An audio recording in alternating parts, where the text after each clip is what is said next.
1 kilo மரவள்ளிக்கிழங்கு எடுத்து வச்சுருக்கேன்.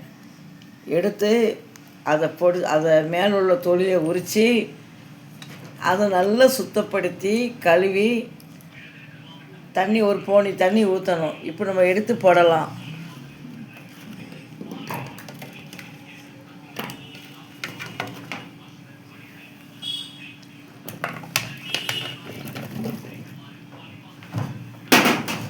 இப்போ இதில் தண்ணி ஊற்றலாம். தேவையான தண்ணி போதும். இவ்வளோ உப்பு போட்டால் போதும். இது நன்மைகள் இருக்கு. சாப்பிட்றதுனால வயிற்றுப்புண்ணு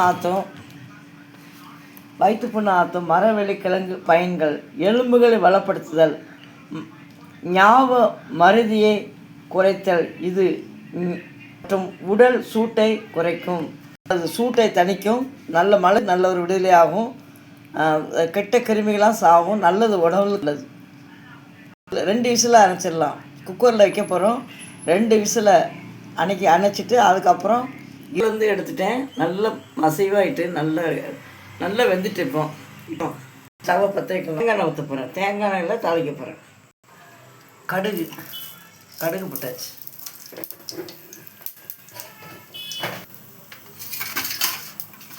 காஞ்ச மிளகாய், கருவேப்பிலை,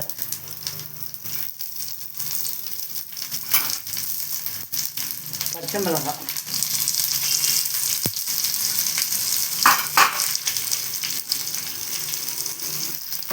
அப்படி லைட்டாக கிண்டிக்குது. காயப்பொடி இப்போ கிழங்கு போட வேண்டியதான்.